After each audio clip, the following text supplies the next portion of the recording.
ধরনের আবেগ রয়েছে যার কোনো মূল্য নেই। আমার কথার অর্থ এটা নয় যে এদের কোনো গুরুত্ব নেই, গুরুত্ব যথেষ্টই রয়েছে, শুধু এদের জন্য আপনাকে কোনো মূল্য দিতে হয় না। প্রথম আবেগ হলো আনন্দ, প্রসন্নতা। এটা আপনি যে কোনো জায়গায় খুঁজে পেতে পারেন যদি আপনি খুঁজে পেতে চান। আপনি কোনো পুষ্পের সৌন্দর্য দেখে প্রসন্ন হতে পারেন। বায়ুর কারণে যখন একটি বৃক্ষ শিহরিত হয় সেটা দেখে আপনি প্রসন্ন হতে পারেন। একটা ছোট্ট শিশুর কলরব শুনেও আপনি প্রসন্ন হতে পারেন। একটা ক্রন্দনরত বালককে হাসিয়ে আপনি প্রসন্ন হতে পারেন। সবকিছু আপনার ওপর নির্ভরশীল। সেখানে আরেকটি আবেগ হলো দুশ্চিন্তা। মানুষ বড়ই দুশ্চিন্তা করতে থাকে। আজ আমি এই কাজ করেছি, সেই বিষয়ে চিন্তা। আজ আমি এই কাজ করতে পারিনি, সেই বিষয়ে চিন্তা। কাল আমাকে এই কাজ করতে হবে, সেই নিয়ে চিন্তা। আমি কি সেই কাজটা করতে পারবো, সেই বিষয়েও দুশ্চিন্তা। চিন্তা সর্বত্র রয়েছে, যার জন্য মূল্য দিতে হয় না। যত চান আপনি একত্রিত করতে পারেন। একটা গুরুত্বপূর্ণ কথা মনে রাখবেন, প্রসন্নতা জীবনের একটা নতুন সূত্রপাত। সেখানে দুশ্চিন্তা হলো জীবনের চিতার সমান। এবার এই দুটি আবেগ হলো মূল্যহীন, দুটোই আপনার সামনে আছে। কোনটা চয়ন করবেন আপনি, দুশ্চিন্তা নাকি প্রসন্নতা? সিদ্ধান্ত আপনারই। আসুন আর আমার সাথে ভালোবেসে বলুন, রাধা রাধা। ধন, সম্পত্তি, এগুলো আসলে কি? এগুলো শুধু সেই মূল্য যার দ্বারা আমরা কোনো কিছু অর্জন করতে পারি। এবার এই ধনের দ্বারা এই সংসারে অনেক কিছু লাভ করা সম্ভব, কিন্তু সেই সব কিছুই শুধুমাত্র ভৌতিক বস্তুই হবে, ভৌতিক সামগ্রী, ভৌতিক সুবিধা। অর্থাৎ আপনার কাছে যতই ধন থাকুক, তা আপনাকে শান্তির ঘুম এনে দিতে পারবে না, আপনাকে জীবনের বাস্তব সুখের অনুভূতি লাভ করাতে পারবে না। কারণ এগুলো ভৌতিক ধন, এ ভৌতিক বস্তুই অর্জন করাতে সক্ষম। বাস্তবিক ধন কি? যদি এই প্রশ্ন আপনার মনে আসে, তাহলে তার উত্তর আমি আপনাকে দেব একটা উদাহরণের মাধ্যমে। কখনো আপনি শুনে থাকবেন যে একজন পিতা আজীবন অনিষ্ট করেন, অনর্থ করেন, খারাপ কাজ করেন শুধু ধন অর্জনের জন্য। তিনি ভাবেন যে আমি ধন অর্জন করব আর নিজের সন্তানকে একটা উজ্জ্বল ভবিষ্যৎ প্রদান করব, একটা সুখ স্বাচ্ছন্দ্যময় জীবন দান করব।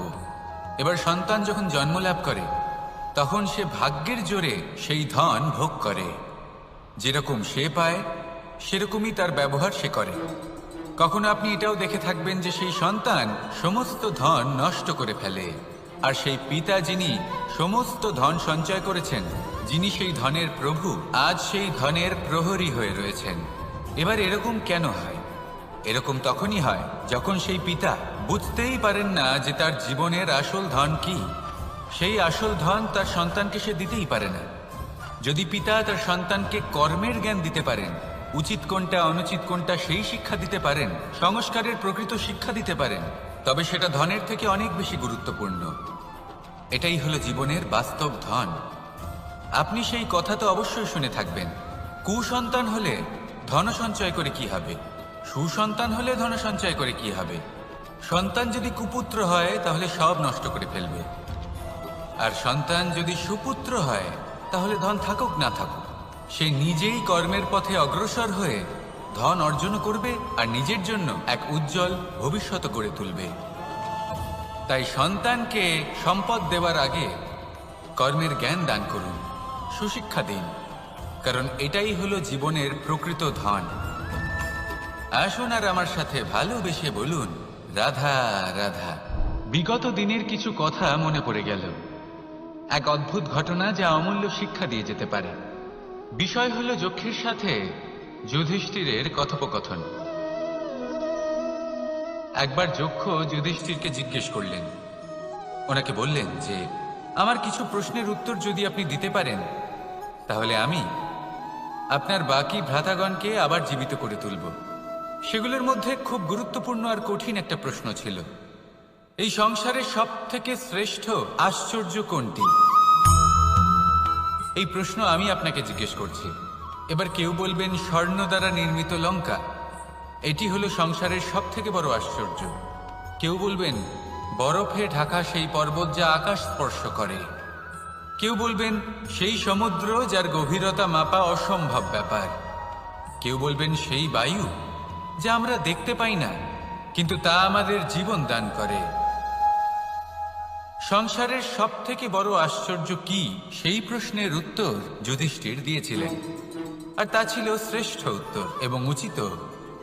উনি বলেছিলেন যে সংসারে প্রতিদিন কোনো ব্যক্তি জন্ম লাভ করেন আর কোনো ব্যক্তি মৃত্যুও লাভ করেন। এবার এই কথাটা সবাই জানেন, সবাই বোঝেন যে যখন জন্মেছি তখন কোনো একদিন আমিও অবশ্যই মৃত্যু লাভ করব। এবার যখন এই কথা প্রত্যেকটা মানুষ জানেন, তখন কেন প্রত্যেক মানুষ এই চিন্তায় থাকেন, এই নিয়ে কষ্ট পান, এই নিয়ে ব্যাকুল হয়ে থাকেন যে উনি একদিন মৃত্যু লাভ করবেন, তার থেকে দূরে পালাতে চেষ্টা করেন। বলেন যে আমি মৃত্যু লাভ করতে চাই না। কেন? যেখানে কোনো না কোনো দিন এটা অবশ্যই হবে। এ হলো ব্রহ্ম সত্য। এই যে ব্যাকুলতা, এই ভয়, এই যন্ত্রণা, এই চিন্তা তার মনকে বাঁচতেই দেয় না, এই জীবন অনুভবই করতে দেয় না। সেই জন্য এই চিন্তা, ব্যাকুলতা, ভয় এসবের কি লাভ? কোনো লাভ নেই। সেই জন্য যতক্ষণ জীবনযাপন করছেন প্রত্যেক মুহূর্ত যেন শ্রেষ্ঠ হয়, আনন্দময় হয়, প্রেমের দ্বারা পরিপূর্ণ হয়, সেই চেষ্টা করুন। চেষ্টা করুন যাতে আপনি যে কাজ করছেন তার দ্বারা যেন অন্যের মঙ্গল হয়। এই প্রচেষ্টাই আপনার জীবনকে প্রসন্নতা আর প্রেম দ্বারা ভরিয়ে তুলবে। এই মন সুপ্রসন্ন হয়ে বলবে, রাধা রাধা রাধা রাধা। আপনারা হয়তো ভাবছেন কি আশ্চর্য ব্যাপার, প্রত্যেকবার আমি কথা শেষ হওয়ার পরে রাধা রাধা বলি। এইবার আমি আগেই বলে দিলাম।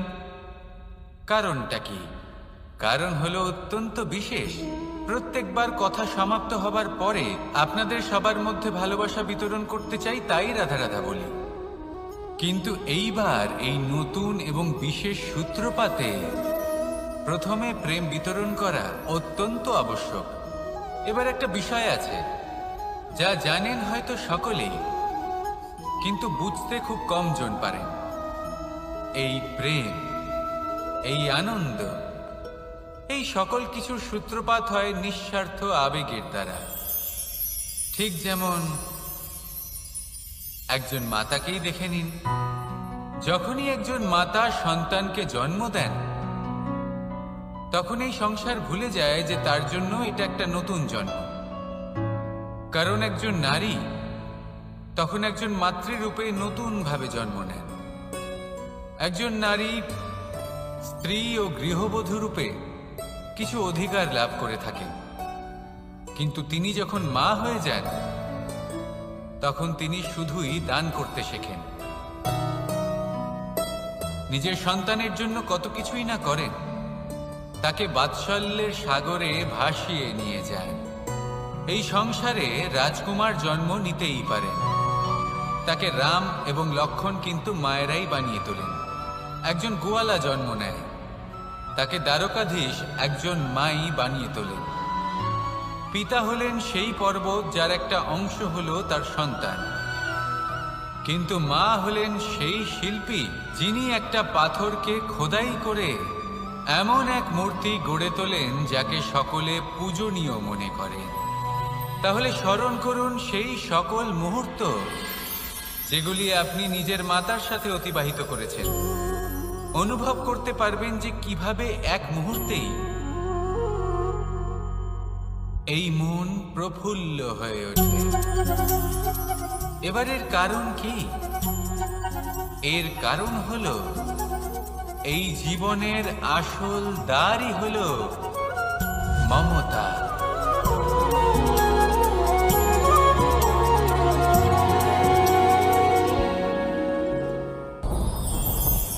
আমার জীবনে পরিচয় হয়েছে অনেক ব্যক্তির সাথে, ভিন্ন ভিন্ন ধরনের মানুষ। এনাদের সাথে আলাপ হয়ে খুব ভালো লেগেছে, অনেক শিক্ষাও লাভ করেছি। আমি তাদের সাথেও আলাপ করেছি যারা অনেক উচ্চ স্তরে পৌঁছে গেছেন, আবার তাদের সাথেও যারা নিজেদের জীবনে বিশেষ কিছু করতে পারেননি। তাদের সাথেও পরিচয় হয়েছে যারা সফল, আবার তাদের সাথেও যারা অসফল। এবার এই সবই একই রকম মনে হয়। এদের মধ্যে পার্থক্য শুধুই মানসিকতা। যখনই কোনো অসফল ব্যক্তির সাথে পরিচয় হয়েছে, তখনই দেখেছি তাদের কাছে সবসময় একটা অজুহাত রয়েছে যে কেন তারা সফল হতে পারেননি। কখনো তারা দোষ দিয়ে থাকেন তাদের ভাগ্যকে, তাদের পরিস্থিতিকে, দোষারোপ করতে থাকেন তাদের মাতা পিতাকে, আত্মীয়দের, বন্ধু বান্ধবদের। কোনো না কোনো অজুহাত সবসময় এদের কাছে থাকে যে কেন তারা সফল হতে পারেননি।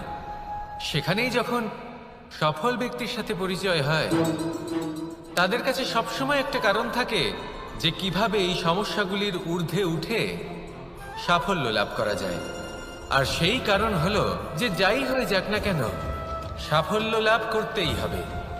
যতই সংঘর্ষ করতে হোক না কেন, যতই সমস্যা আসুক না কেন, সফল আমাদের হতেই হবে। এটাই পার্থক্য মানসিকতায়।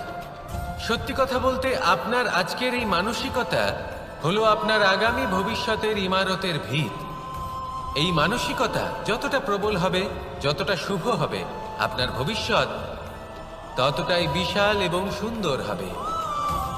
তাহলে সমস্যার উপর নয়, সাফল্যের উপর মনোযোগ কেন্দ্রীভূত করুন, জীবনে এগোতে থাকুন, আর আমার সাথে ভালোবেসে বলুন, রাধা রাধা। অ দিয়ে অন্ত, আ দিয়ে আরম্ভ। এই দুইয়েরই রাশি সমান। যদি আপনি মন দিয়ে দেখেন তবে দেখবেন এদের সম্পর্ক খুবই নিবিড়। কিভাবে? যখন কোনো কিছু শুরু হয়, এটা নিশ্চিত হয়ে যায় যে তা সমাপ্তও হবে। আরম্ভই যদি না হয়, তার সমাপ্তও হবে না। যা আরম্ভ হয়েছে তার সমাপ্তি হলো অবশ্যম্ভাবী। এটাই হলো প্রকৃতির নিয়ম, একে এড়ানো যায় না। এবার এই কথা আমরা সকলে জানি। এবার মানুষ কি ভাবে যে সমাপ্তির পরে কি হতে পারে, এর উত্তর তাদের কাছে নেই। তাদের উচিত অন্য কোনো বিষয় ভাবা যা বেশি গুরুত্বপূর্ণ। এবার মানুষ এটা জানে না যে মৃত্যুর পরে কি হতে পারে, কিন্তু এই কথা অবশ্যই জানে যে জন্ম থেকে মৃত্যু পর্যন্ত এই সময়, যাকে আমরা জীবন বলে থাকি, এই সময় আমরা কর্ম করতে পারি। এই কথা তো আমরা জানি। তাহলে এমন কি কর্ম করা যেতে পারে যা আমাদের সমাপ্তির পরও আমাদের প্রাসঙ্গিক করে রাখতে পারে, এই বিষয় ভাবা উচিত। যে জন্মগ্রহণ করেছে তার মৃত্যু হবেই, এটা সাধারণ বিষয়। কিন্তু ইতিহাস আজও সেই সকল মানুষজনকে স্মরণ করেন যাদের এই সংসার তাদের মৃত্যু নয়, বরং তাদের জীবনকালে যে কর্ম তারা করেছেন তার দ্বারা মনে রাখেন। সেই কর্মের কারণে এই সংসারে তাদের নাম, তাদের কর্ম, তাদের ব্যক্তিত্ব, তাদের কীর্তি অমর হয়ে থাকে এবং থাকবে। আপনার কাছে এতটা সময় নেই যতটা আপনার মনে হচ্ছে আপনার কাছে আছে। সেই জন্য যত শীঘ্র সম্ভব শ্রেষ্ঠ কর্ম করুন, যতটা পারবেন ততটা অধিক সুকর্ম করুন। এই সংসারে নিজেকে অমর করে তুলুন আপনার মৃত্যুর পরেও, আর আমার সাথে ভালোবেসে বলুন, রাধা রাধা। দীপাবলি আমাদের সবথেকে বড় উৎসব। শ্রীরাম রাবণকে পরাস্ত করে 14 বছরের বনবাস কাটিয়ে আবার অযোধ্যায় ফিরে এলেন অমাবস্যার রাত্রে। অযোধ্যায় সবাই খুব প্রসন্ন ছিলেন, খুবই উৎসাহিত ছিলেন। অযোধ্যায় সহস্র প্রদীপ প্রজ্বলিত করা হয়েছিল এই উৎসবে। একে আমরা দীপাবলি বলে থাকি। এবার এই বিষয়ে আমরা সকলে জানি। আপনি কি এটা জানেন যে শ্রীরাম বাস্তবে অমাবস্যার এক রাত আগেই অযোধ্যায় পৌঁছে গেছিলেন? সবার সামনে অমাবস্যার রাতে এসেছিলেন। এর কারণ কি? শ্রীরাম প্রমাণ করতে চেয়েছিলেন যে যে কোনো সময়, দিন হোক বা রাত, শুভ বা অশুভ হয় না। শুভ অশুভ কিছু থাকলে তা হলো মানুষের চিন্তা, তার ভাবনা, তার নির্বাচন আর তার কর্ম। নিজেই দেখিনি। শ্রীরাম শুভ কাজ করে ফিরেছিলেন এবং অমাবস্যার মতো গভীর এক রাত্রিকেও দীপাবলিতে পরিবর্তিত করেছিলেন। এমনটাই যদি আমরা করতে পারি, তাহলে এমন কোনো গৃহে যান যেখানে অসহায় ব্যক্তি রয়েছেন, যা অন্ধকারাচ্ছন্ন। আর সেখানে প্রকাশ প্রজ্বলিত করুন। প্রকাশ সহায়তা, প্রেরণার, আশার। যদি এমন কিছু আমরা করতে পারি তাহলে তাকে প্রকৃত অর্থে দীপাবলি বলা যেতে পারে। তাহলে নিজের পরিবারের সাথে দীপাবলি পালন করুন। আপনাদের শুভেচ্ছা জানাই। আসুন আর আমার সাথে ভালোবেসে বলুন, রাধা রাধা। এবার এরকম কেন হয়? এরকম তখনই হয় যখন পিতা বুঝতেই পারেন না যে তার জীবনের আসল ধন কি। সেই আসল ধন তার সন্তানকে সে দিতেই পারে না।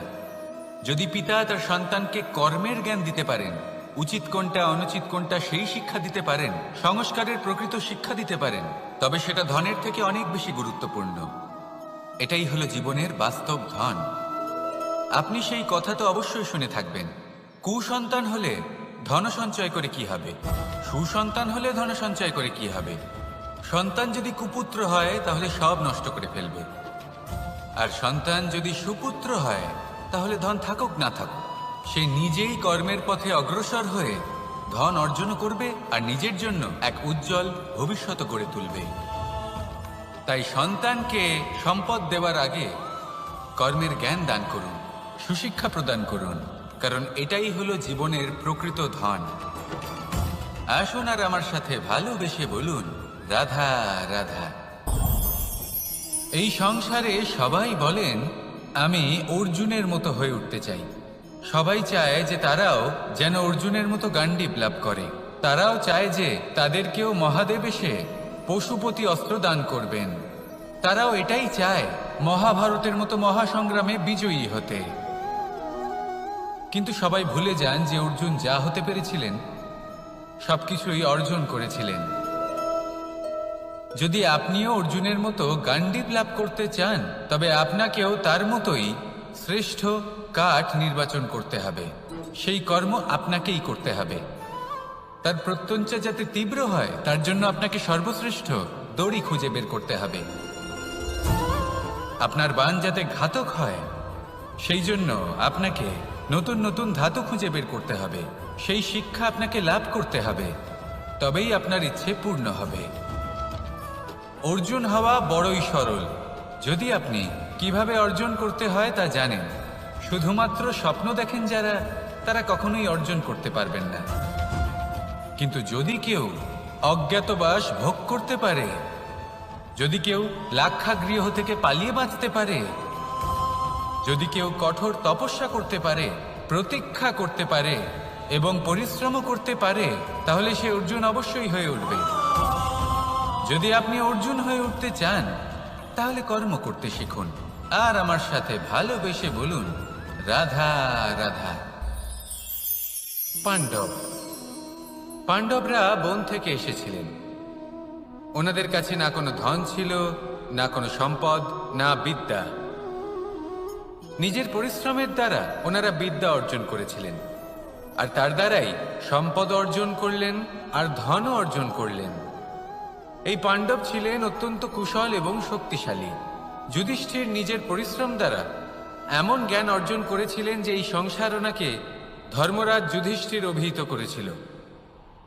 দেখতে গেলে পাণ্ডবদের কাছে সবকিছুই ছিল, কিন্তু যখন বিষয় এলো আরো ধন লাভ করার, তখন যুধিষ্ঠির, যিনি পাণ্ডবদের মধ্যে জ্যেষ্ঠ, তিনি সকল পাণ্ডবদের সাথে দ্যুতক্রীড়ায় অংশগ্রহণ করে ফেললেন। এর ফলে না শুধু ধনলক্ষ্মী, ধর্মলক্ষ্মী, বিবেক লক্ষ্মীকেও হারালেন, আর শুধু তাই নয়, নিজের গৃহলক্ষ্মী দ্রৌপদীকেও হারিয়ে ফেললেন। এর কারণ কি? ভুলে গেলেন খুব সহজ একটা কথা, এই সংসারে সম্মান এবং সাফল্য দুটোই পরিশ্রমের দ্বারা লাভ করতে হয়। কিন্তু দ্যুতক্রীড়ার এই খেলা আমাদের ভাগ্যের উপর নির্ভরশীল। এই সংসারে দুটি পথ রয়েছে। একটা পথ যেখানে কর্ম এবং পরিশ্রমের দ্বারা আপনি নিজের পথ নিজেই রচনা করতে পারবেন, আর দ্বিতীয় পথ হলো যেখানে এই ভাগ্য এক মুহূর্তে আপনাকে শিখরেও পৌঁছে দিতে পারে, আবার ধূলিসাৎ করে দিতে পারে। আপনি কোন পথ বাছবেন সেই চয়ন আপনারই। আসুন আর আমার সাথে ভালোবেসে বলুন, রাধা রাধা। কোনো এক সময়ের ঘটনা এটা। মা এবং বাবা হাটে গিয়েছিলেন। তখন আমি আর দাদা গিয়েছিলাম গরু চড়াতে। আমরা বাড়ি ফিরে এলাম, আর মা সেই সময় একটা কাজ করতেন। যখনই হাটে যেতেন দরজা তালা বন্ধ করে যেতেন। উনি খুব ভালো করে জানতেন যে যদি ওনার এই মাখন চোর সঠিক সময়ে পৌঁছে যায় তাহলে এক ফোঁটাও মাখন আর অবশিষ্ট থাকবে না। এবার ঘটনা কিছুটা এরকম হলো যে মা আর বাবা মাঝে মাঝে হাটে যেতেন, তাই মাঝে মাঝে এই দরজা তালা বন্ধ করতে হতো। যখন মা আর বাবা ফিরে এলেন তখন বাবা ভুলে গিয়েছিলেন যে এই চাবির গোছা থেকে ঠিক কোন চাবিটা দরজার তালা খোলার জন্য উপযোগী। উনি চেষ্টা করতে শুরু করে দিলেন। একটার পর একটা চাবি দিয়ে উনি চেষ্টা করতে থাকলেন, কিন্তু সেই দরজার তালা তো খুলতেই চাইছিল না। ওনার মাথা থেকে ঘাম পড়তে শুরু করলো। তখন মা বললেন যে তালা ভেঙে দেওয়া যাক। মা চলে গেলেন, আর বাবা বললেন না না দাঁড়াও, আর কিছু চাবি বাকি আছে, এটা হয়তো খুলতে পারবো। মা হাতুড়ি নিয়ে চলে এলেন সেই তালা ভাঙার জন্য, আর তখনই বাবা শেষ চাবিটা প্রয়োগ করলেন আর দরজার তালা খুলে গেল।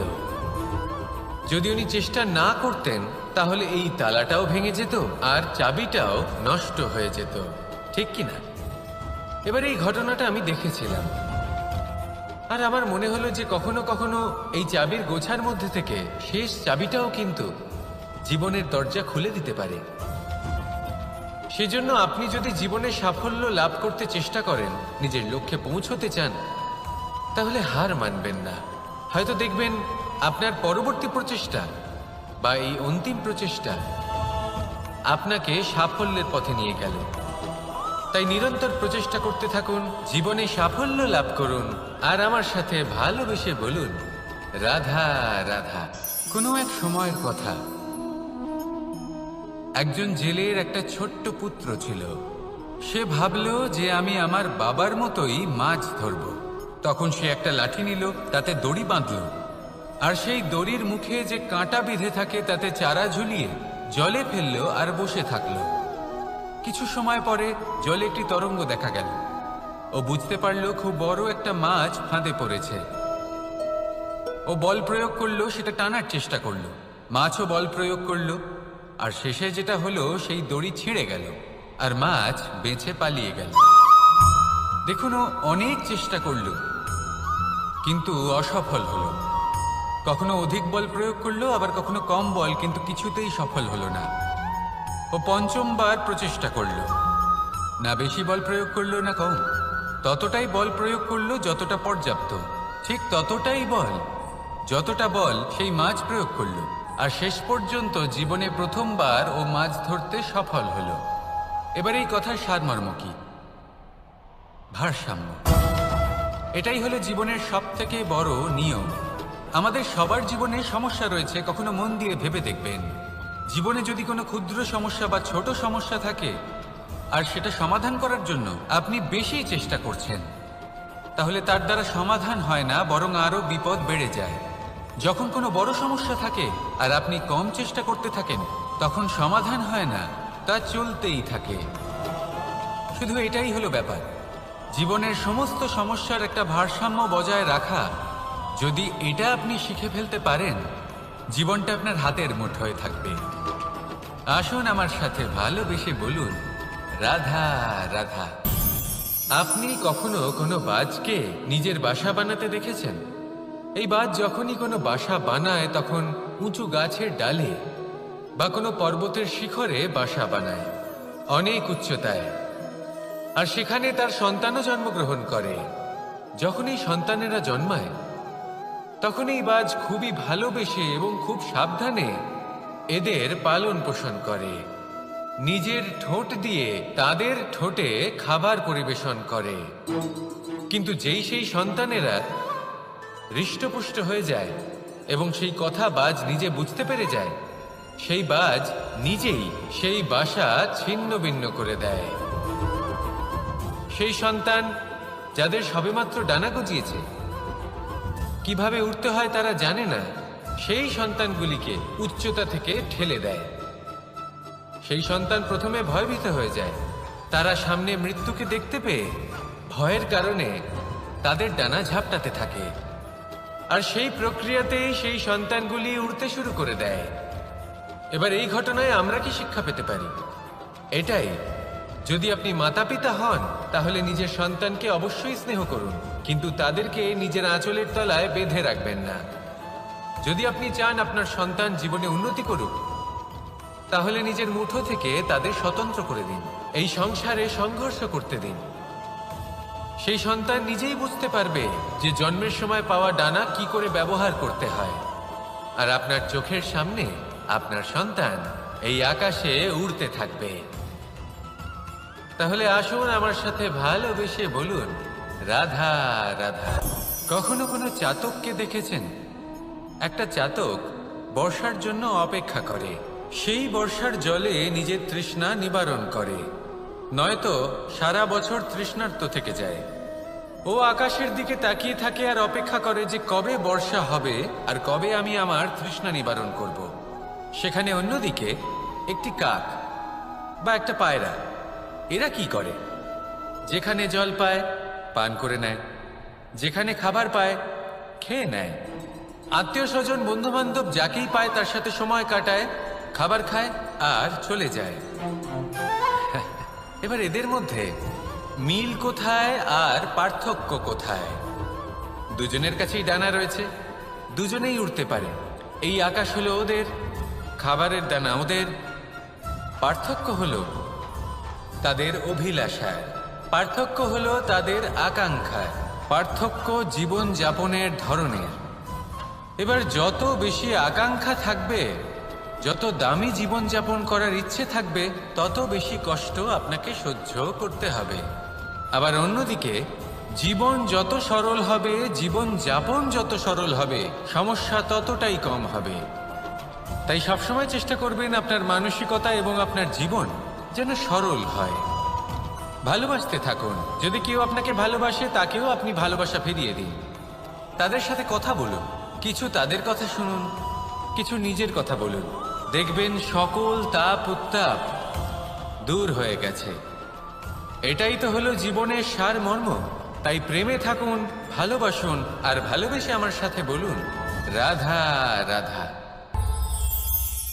একবার একজন সাধক ওনার শিষ্যদের একটা কাজ দিলেন। একটা দুর্লভ জড়িবুটি নিয়ে আসতে বললেন। এতটাও কঠিন কাজ সেটা ছিল না, কারণ সকল শিষ্য জানতেন যে এই দুর্লভ জড়িবুটি কোথায় পাওয়া যায়। পর্বতের শিখরে। কঠিন কাজ কোনটা? সেখানে পৌঁছনোর সেই পথ, যা ছিল কাঁটায় জর্জরিত, পাথরে পরিপূর্ণ, যেখানে পিছলে পড়ার আশঙ্কা রয়েছে এবং গভীর ক্ষত পেতে পারে সবাই। এবার বেশ কয়েকজন শিষ্য গেলেন, তার মধ্যে কয়েকজনই সেই জড়িবুটি নিয়ে আসতে পারলেন। কারণটা কি ছিল?